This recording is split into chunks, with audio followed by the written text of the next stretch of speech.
Ang kwento ay nagsisimula, kung saan nagtatago ang bida natin na si Haruka malapit sa mga goblin. Natapakan niya ang pinakamaliit na sangakayat na bisto siya at sinimulan siyang habulin ng mga ito, ngunit ngumiti si Haruka na may buong kumpiyansa habang tumalon siya sa ere at nahulog ang lahat ng goblin sa kanyang bitag. Masayang-masaya si Haruka dahil mahusay siyang nakakaligtas ng mag-isa sa ibang mundo. Sa pagbabalik tanaw ay makikita kung paano napunta siya sa sitwasyong ito at si Haruka ay palaging mag-isa, at ipinaliwanag niya sa atin na ito'y dahil ayaw niyang makihalubilo sa mga kaklase niya. Hindi niya gusto ang alinman sa kanila at iniisip niyang istorbo lang sila sa mga bagay na mahalaga sa kanya na tulad ng pagbabasa. Habang tumitingin si Haruka sa paligid ng silid-aralan ay malinaw ang pagkakabahabahagi ng mga estudyante. Nandyan ang mga sikat na babae at ang mga pasaway at ang mga atleta, ang class rep, ang mga nerd at ang iba pang grupo. Hindi kabilang si Haruka sa alinman sa mga ito subalit okay lang sa kanya iyon. Bigla na lang lumitaw ang isang mahiwagang bilog mula sa kawalan at excited si Haruka dahil katulad ito ng nababasa niya sa manga, pero naalala niya na ang pagpunta sa ibang mundo ay isang abala. Laging napapalibutan ng maraming tao ang mga bayani sa manga at para kay Haruka ay isang pahirap iyon. Sinubukan niyang lumabas ng silid-aralan pero hindi iyon naging madali at nang lumawak ang mahiwagang bilog ay nagpanik ang mga estudyante, pero matalino namang tumakas si Haruka sa pamamagitan ng air vent. Sa kasamaang palad ay hinabol siya ng bilog doon at napunta siya sa karaniwang puting walang laman na lugar. Alam na ni Haruka ang mangyayari dahil marami na siyang nabasang manga at nagtaka siya kung nasaan ang hari, at kailan lalabas ang anak nitong napakaganda na hindi maabot ng mga nerd. Isang matandang lalaki ang kumaway sa kanya kaya't naisip ni Haruka na siguro isa itong Diyos. Lumabas na unang-una pa lang na teleport na ang mga kaklase ni Haruka at siya'y naiwan. Pinayagan siyang pumili ng status at mga kakayahan bago ipadala sa bagong mundo. May lumitaw na malaking board na may mga opsyon pero nadismaya si Haruka. Ito ang unang beses na napakaraming tao ang isinuman ng Diyos kaya't lahat ng cheat skills ay nakuha na, at ang natira na lang ay puro walang kwentang kakayahan. Tiningnan ni Haruka ang kanyang mga pagpipilian pero lahat ay walang kwenta at isa lang sa mga ito ay kakayahang humawak ng kahoy. Ang iba naman ay pangkalahatang kalusugan at paglalakad at lalo pang nadismaya si Haruka nang makita ang mga makapangyarihang kakayahang na-miss niya, tulad ng 4 na elementong mahika. Balik sa masasamang bagay ay nakita ni Haruka ang mga titulo tulad ng Shuin at Nit, hiningi niya sa matandang Diyos na bigyan siya ng mas maraming opsyon dahil hindi man lang siya makakaabot sa unang bayan sa mga pagpipiliang meron siya. Napuno na ng inis ang matandang Diyos, kaya napagpasyahan niyang ibigay kay Haruka ang lahat ng natitirang walang kwentang kakayahan ng sabay-sabay, nakuha niya ang lahat ng natitirang walang kwentang kakayahan at na-teleport siya sa bagong mundo. Binigyan siya ng isang bag na kayang maglaman ng walang limitasyong gamit at inihanda ni Haruka ang kanyang mga kagamitan at tiningnan ang kanyang mga stats. Sinabi ng stats screen na kailangan niyang mag-roll ng dice, at naalala niya ang tungkol sa skill na ito at nagbibigay ito sa kanya ng kakayahang mag-allocate ng points sa pamamagitan ng dice roll. Nagmura si Haruka laban sa matandang Diyos dahil binigyan siya ng isang walang kwentang kakayahan, nag-roll siya ng dice at nakakuha ng double M pero wala siyang ideya kung ano ang ibig sabihin nito, inisip niyang pinakamasama ang kahulugan na tulad ng letrang M na para sa masokista. Pero ang stats screen ay simpleng pinapipili lang siya kung anong stat ang gusto niyang dagdagan. Hindi iniisip ni Haruka na makakatulong ang raw stats sa kanyang kakayahan na mabuhay gamit ang kanyang mga walang kwentang abilidad, kaya pinili niyang ilagay ang mga puntos sa lock points. Ang kanyang estratehiya ay huwag pansinin ang balance build at sa halip ay max out ang lock at bigla niyang napagtanto na ang M pala ay nangangahulugang max, dahil ang kanyang lock stat ay maxed out na at nagulat si Haruka nang mapansin niya na may dalawa siyang dagdag na kakayahan ng mga walang kwentang abilidad.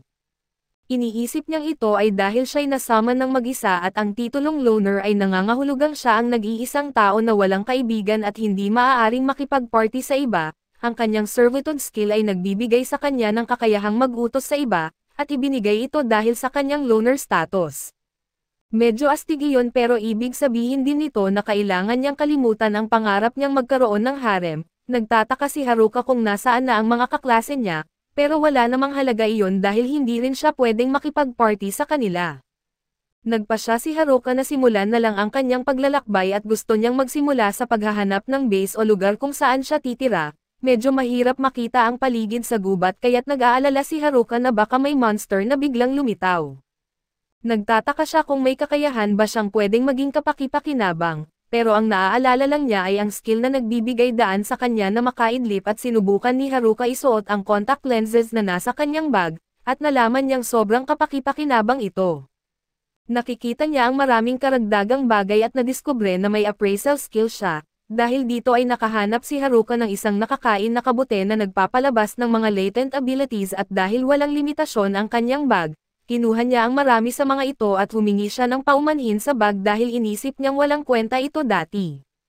Uminom si Haruka ng tubig pero nakarinig siya ng tunog sa malayo.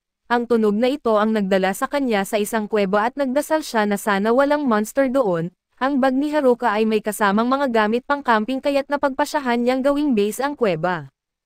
Gumamit siya ng temperature magic para magsindi ng mga sanga at napagtanto niyang kapaki-pakinabang pala ang mga natirang kakayahan. Tiningnan ulit ni Haruka ang kanyang mga stats at nalaman niyang nag-level up ang kanyang temperature magic, na nag-unlock ng fire magic. Nag-aalala si Haruka kung ano ang gagawin niya kung may monster na dumating, dahil ang kaya lang niyang gawin ngayon ay hampasin ito gamit ang stick pero natulog na lang siya at kinabukasan, nagising si Haruka na maayos naman ang lahat at mayroon siyang mga gamit na nagtataboy ng mga monster at pinoprotektahan ng kanyang shoe entitled ang kanyang tirahan. Ngayon ay kaya na niyang gumamit ng fire magic para magsindi ng apoy kaya't nagluto siya ng almusal, meron siyang beef jerky sa kanyang bag at ginamit niya ang mga kabute na nahanap niya kahapon. Masarap ang pagkain at lubos na nagpapasalamat si Haruka sa kanyang villager starter bag. Pero sa totoo lang, iniisip niyang para itong survivalist bag at lumabas siya upang maghanap ng pagkain para sa susunod, pero alam niyang ang pangunahing problema ngayon ay kung paano protektahan ang sarili mula sa mga monster. Sa puntong iyon ay nakita ni Haruka ang pinakaayaw niyang makita at ito ay ang mga goblin. Maliit na kalaban lang sila pero mas mataas ang kanilang stats kaysa sa inaasahan at naisip ni Haruka kung kaya ba niyang manalo, pero napagtanto niyang wala siyang ibang pagpipilian kundi matutong harapin ang mga monster, sa ayaw o gusto niya. Sa kasamaang palad ay iniisip ni Haruka na hindi makakatulong ng malaki ang kanyang stick, pero may isa pa siyang kakayahan na tinatawag na rappang at ang rappang skill ay nagbibigay daan kay Haruka na balutin ang iba't ibang bagay gamit ang mahika at nagdudulot ito ng iba't ibang epekto. Mukhang napalakas nito ang kanyang stick kaya't determinado si Haruka na malagpasan ang lahat kahit wala siyang cheat skills. Sinimulan ni Haruka ang kanyang unang atake at marahas niyang binugbog ang unang goblin na hindi inasahan ang atake. Sinubukan siyang atakehin ng pangalawang goblin kaso lang napakahina ng mga galaw nito at madali itong naihilagan ni Haruka na sa kung anong paraan. Alam niya kung paano gamitin ang isang bagong kapangyarihan at natapos niya ang pangalawang goblin. Matapos manalo sa unang laban ay natuwa si Haruka at bumalik na sa kanyang base at dinala niya ang isa sa mga pamalon na ginamit ng goblin, pero napagtanto niyang mas mabuti pa rin ang kanyang stick at excited si Haruka nang madiskubre niyang nag-level up siya, at higit sa doble ang nadagdag sa kanyang mga stats. Tumaas din ang Cane Mastery niya na medyo kakaiba dahil ilang beses lang niyang pinalo ang kanyang stick. Nakakuha din siya ng magic infusion na malamang galing sa pag-enchant niya sa kanyang stick gamit ang mahika at pati ang calisthenics niya ay tumaas, dahil hindi siya nagpapalampas ng ehersisyo tuwing umaga.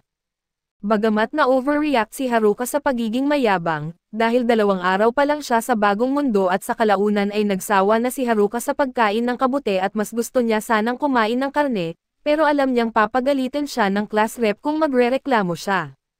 Matapos kumain ay sinubukan ni Haruka ang pag-enhance sa sarili gamit ang magic infusion na nagpapalakas ng pisikal at mahiwagang depensa. Ang appraisal skill niya ay umabot na rin sa level 2, pero nagtataka siya kung bakit puro question marks ang lumalabas sa mga gamit niya at nagpasya siyang huwag na lang itong isipin ng mabuti at lumabas siya. Nagdiwang siya dahil binasbasan siya ng kagubatan pero nang napansin niyang kabutelang ulit iyon ay medyo nabigo siya. Patuloy na naghanap si Haruka ng karne na baka tumubo mula sa mga puno pero naalala niya na dapat siyang nagsasanay ng mahika. Nalaman niyang ang enhanced na katawan niya ay mas magaan na parang nagte-teleport na siya at hindi lang iyon, sobrang taas na rin ng kanyang dexterity at nakakita si Haruka ng mas malakas na goblin pero madali niya itong natalo, nakapatay pa siya ng isa pa kaya't kumpiyansa siyang kaya na niyang talunin kahit 3 goblin ng sabay-sabay. Bigla siyang nakatagpo ng 3 goblin pero duwag siya kaya napagpasyahan niyang sapat na ang laban para sa araw na iyon. Binabalikan ni Haruka ang mga nangyari sa araw na iyon at ang laban niya sa goblin at ang pag-aaral ng mahika sa gabi. Sa ikalimang araw ay nagtagumpay si Haruka na talunin ang isang goblin sa isang palo lang, at pinalamutian niya ang kanyang base ng ilang magagandang bagay na ginawa niya gamit ang mahika. Sa muli natuwa si Haruka dahil nagsisimula ng maging maayos ang buhay niya sa bagong mundong ito. Kinagabihan ay hinabol ni Haruka ang isang malusog na kuneho dahil sabik na siyang makakain ng karne, bigla niyang naramdaman ang presensya ng isang nilalang at agad niyang nalaman na hindi ito goblin. Lumabas na ang mga kaklase niya at nadismaya si Haruka nang makita na ang mga ito ay ang mga delinquent. Ayaw sanang makikisali ni Haruka sa kanila pero naramdaman niyang may isa pang grupo sa kabilang direksyon. Ginamit niya ang kanyang clairvoyant skill at nakita niyang ang mga paparating ay ang mga sikat na babae, pati ang mga jocks ay papalapit din ng mabilis. Malapit din ang mga nerds pero dahil paminsan-minsan niya itong nakakausap sa dati niyang mundo, mas pinili na lang ni Haruka na huwag na silang pansinin at ang natitira na lang ay ang class rep at ang mga kaibigan nito at alam ni Haruka na magiging mabuti kung magkakaroon siya ng kaibigan sa mahirap na mundong ito, at matagal na niyang kilala ang class rep mula pa noong elementarya. Nagdesisyon si Haruka na batiin man lang sila pero bigla siyang huminto, napagtanto niyang malaya at tahimik ang pakiramdam niya ngayon at mabubuhay siya hanggat sa gusto niya nang walang sino mang nakikialam at hindi niya ipagpapalit iyon sa kahit ano. Ginawa ni Haruka ang kanyang huling desisyon at susubukan niyang sakupin ang bagong mundo ng mag-isa. At dito muna matatapos ang recap natin sa bagong anime na ito. Salamat sa inyong panonood hanggang sa muli.